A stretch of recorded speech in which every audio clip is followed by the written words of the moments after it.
हमको 8-8 महीने से वेतन नहीं मिलता है और 8 महीने किससे मांग के चलाएंगे। सरकार के 2.25 साल होने के बावजूद भी समस्या जो कि तो बरकरार है। 1 महीना होते होते हमको जैसे तैसे करके इधर उधर से मांग के हमारा काम चलाना पड़ता है। हमारी सरकार आती है तो हम परमानेंट करेंगे, हमने सरकार को वोट दिया।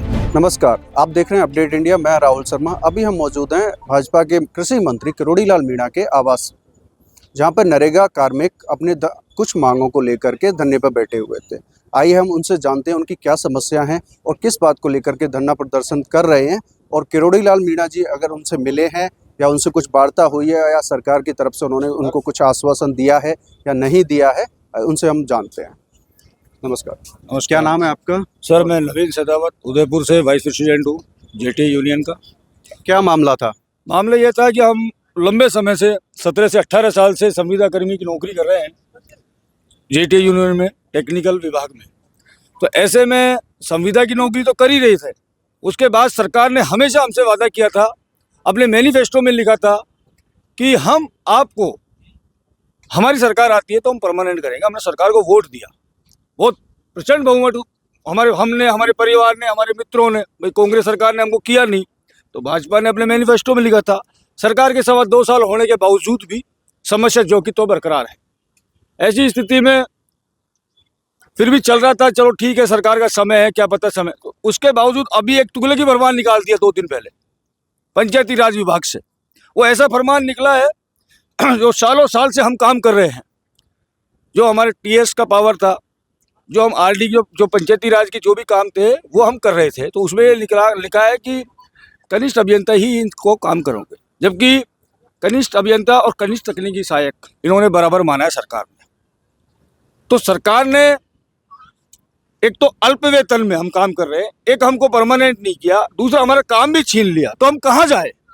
ऐसी स्थिति में हम 500-500 किलोमीटर दूर से, दूर दराज के सभी जिलों से आज जो हमारे ग्रामीण विकास मंत्री माननीय डॉक्टर किरोड़ी लाल जी के आवास पे यहाँ पे आए और उनसे हमने हमारी बात रखी थी। उन्होंने क्या आश्वासन दिया है? कोई आपकी बातों को सुना है या कुछ सरकार की तरफ से आश्वासन दिया है कि हम इस चीज़ पर अमल लेकर के आएंगे? देखो ऐसा है, डॉक्टर साहब ने बहुत पॉजिटिव जवाब दिया है और आश्वासन दिया है, और हमको पूरी उम्मीद है कि डॉक्टर साहब हमारी बात को मजबूती से रखेंगे और हमको सफलता मिलेगी।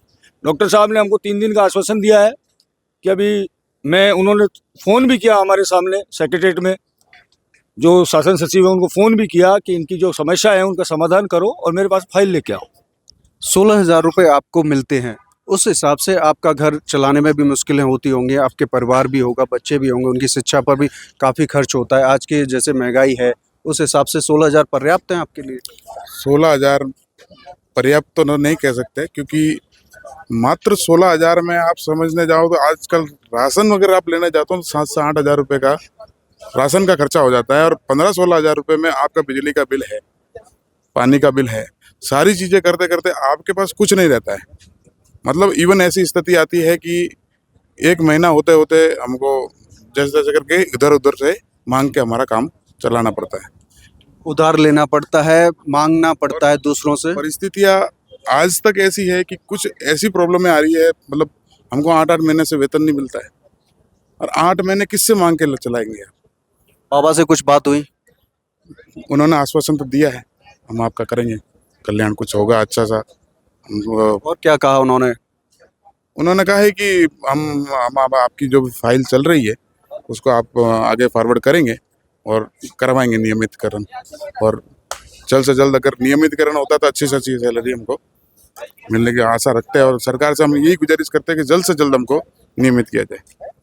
नरेगा कार्मिक जो धरने पे बैठे हुए थे, उनकी मांग यही है कि उनको नियमित किया जाए और उनका जो अल्प वेतन है उस हिसाब से जो काम कर रहे हैं उस हिसाब से उनका वेतन तय किया जाए, क्योंकि उस वेतन की वजह से उनको अपने घर को चलाने में, बच्चों की शिक्षा पे खर्च करने में और अपने भरण पोषण के लिए कमी आ रही है। मैं राहुल शर्मा, देखते रहिए अपडेट इंडिया।